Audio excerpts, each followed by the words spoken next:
All right, we are here with South Carolina head coach Boo Major. The Gamecocks host Texas A&M on Saturday in their final home meet of the regular season. It'll also be Senior Day. Saturday's meet begins at 10 a.m. Coach, as you get ready to host another SEC opponent, you continue on with the SEC season. Just talk about what you'd like to see out of your team in this final home meet on Saturday. Well, certainly the biggest thing we'd like to see out of our team for our final home meet is a win. And I think we're capable of doing that. However, we have got to continue to eliminate a lot of mistakes. I think our meet against Georgia, I absolutely saw improvement with the team. I can't say I was happy with our loss, because I wasn't, and there were much more mistakes made in that meet than there was against the meet previous to that. So I think one of the things that we're continuing to try to do is get more consistent performances out of the girls that we have. And let's face it, these girls, for a lot of these girls, this is their first year of competition. And we have a lot of folks to choose from, so we've been pulling people in, taking people out. And I think that has an effect mentally on some of the riders on the team, which hopefully they will work towards understanding that, you know, it's a good thing that we have a lot of people to choose from. So I think that one of the things that we're trying to do is start to mold our group that's going to be participating in postseason play. And that's not to say that we won't be taking some more people that we're working towards for the next year to the Delaware State SMU meet the weekend after this one. But at the same time, I think we're starting to, you know, get comfortable with some folks, with the exception of a few that we may have to pull in or pull out here and there. But as a whole, I think once again, we're just looking to try to eliminate the mistakes that we're making as best as we can so that we can be a little more successful. When you look at Texas A&M, you know, over the last couple of years, they've continuously got better as each year has gone on. Traditionally, in years past, they weren't a very good road team. That's no longer the case. In fact, they're one of the toughest places to play at their facilities. Last year, they were in the SEC championship meet. Last year they got a bye at Nationals. When you look at this Texas A&M team, certainly a lot tougher than when they entered the league 3 years ago.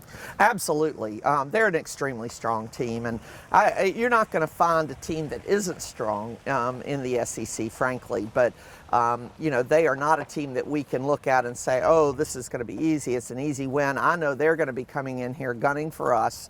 They're going to want a piece of that SEC lineup, of where they're going to fall in the lineup as far as our championships are concerned. And then when you get to our national championships, that's going to have an effect on that as well. So I think that you know, we will not look past this team. They have a lot of talent on both sides. Coach McKay does a great job with their girls, and I don't expect anything less out of that team. You talked about going back before we started this video, looking at some of the scorecards from the Georgia meet. When you got to go in through the scorecards, go back through some of the video review, just talk about some of the pluses and some of the minuses that you saw. Well, I think one of the interesting things was where if you look at the regular scores for on the western side, it looked like Georgia just blew our girls out, but there is a raw score that you look at if there's a tie, which there wasn't. And honestly, we tied them in raw scores. So I think that's a very positive thing to take away.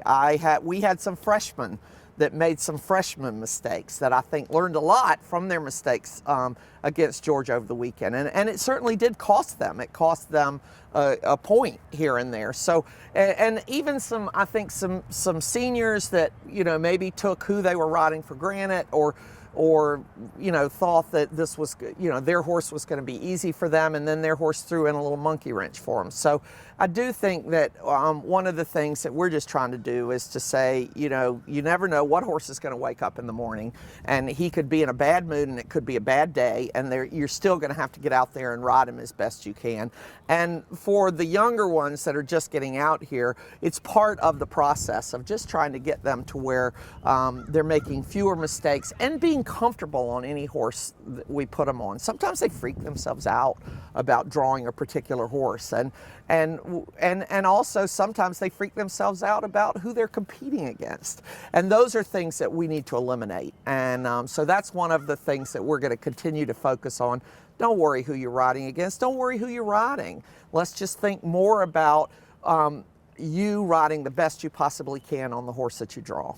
On the Western side, you look at the lineups that you have used, especially on the older side of the lineup. How have you felt that that group has progressed as the spring has gone on, at least in practice? Well, in practice, they've been great. And I think I still honestly believe that our horsemanship team is the strongest of the four groups that we have, even though they did not show so well against Georgia. But again, you look at it and they lost by half a point here and a point there. So it really wasn't that big of a blowout for them. I think that they are, the reigning team is continuing to evolve. We're still taking people out and putting people in. I think Coach Sorrell's been very comfortable with the horsemanship group that she's got in there now, but that's not to say that there's not one that we can, there's always people that we can put in and take out on the Western side, especially in horsemanship. And again, that's a great thing. That just means we've got a lot of talented girls that are very hungry to compete and are doing what is necessary in order for them to improve enough to get in to compete. On the hunt seat side, it mostly seems like it's been about the same core group of people when you look at the lineups you've used throughout the season. As you've seen that group evolve as the season has gone on, especially in the spring, what have you seen out of both ends of that lineup? Well, I think we've had some, Sam Smith was out with a back injury and has had a little bit of a back injury, and it's been great to get her back in the lineup. I mean, she's a four-year starter. She's somebody that we rely on even with the back injury. So I think having her back with us and going strong has been a very positive. And certainly Samantha Krause has proven this year that she's a very strong competitor and has gained a lot of confidence this year because she's been in consistently. And I think Sydney Smith certainly is one that has been in consistently over fences for the last several years. So we have some veterans that are in, but we also have some young ones. Lizzie Vanderwald, who's extremely talented, but she's a freshman. We are getting her in on the flat, and I told her the other day when her improvement between when she competed on the flat at SMU as opposed to how she competed against UT Martin as well as Georgia was the difference of night and day, and I think that that's been a very positive thing. So we are evolving. Yes, it's a core group that we're using. However, there are alternates that are on the sidelines, there are exhibitions that are on the sidelines, there are demo riders that are going in that are on the sidelines that I honestly think could go in and we would be fine. So I don't want to say, oh yeah, this is our lineup, this is who we're staying with, but there are a core group that we are getting very comfortable with. Senior Day on Saturday, every year we kind of go through the same conversation about, each senior class having its own uniqueness and everything to it. This senior class, they ushered in the SEC era of equestrian. They were part of the inaugural SEC championship team here with you. A year later, they were part of the first Gamecock team in any sport to win back-to-back SEC championships. A year later, they win the third national title in school history. When you look at this senior class, everything that they have been a part of, you could certainly rank them above a lot of classes, maybe towards the top of all of your senior classes. Just talk about how much they've meant to this program. Absolutely. It's just been a great group. And it really has been a very diverse group. We've had the same number, basically, of Western riders that we've had of hunt seat riders. And although there's been a little bit of attrition through the years, I think this group, the core group, the group that remains to be graduating this year has just been a great group to deal with. I think that that's one of the reasons, win or lose, this team that we have this year is a great team. It's a team that I really like as a group. And I think a lot of that has to do with the leadership that the seniors have given it. It's somebody said they're kind of a nice group, oh, they're too nice. Well, you can't ever be too nice. And I think this group has been excellent at calling people out when they need to call people out, and I think they've been excellent at reminding folks of how good this team is, even though our record may not show it. So, we have many starters with this group that have, and everyone in this group has competed at one point or another for the team. So, it's going to be a group that we're going to miss. Of course, I'm sure we're all going to be teary on Saturday, but, hopefully we'll be able to show these seniors how much we appreciate them by coming out with the win on Saturday. previous senior classes have always seemed to have that one superstar. You know, when you go back, it seems like every year I've been here, you've always had that one superstar in every single senior class. This senior class is a little different. You've had a lot of folks that have had major moments throughout their careers as freshmen. Kelsey Urban, Sam Smith, both SEC Freshman of the Year. Abigail Pate, what she's done, Sarah Bouchard. When you look at this lineup across the board, Aaron Fry making it into the lineup this year, Hayden Jane, she's been a regular starter for you over the years. Individually, what makes this class a little different to some of those others?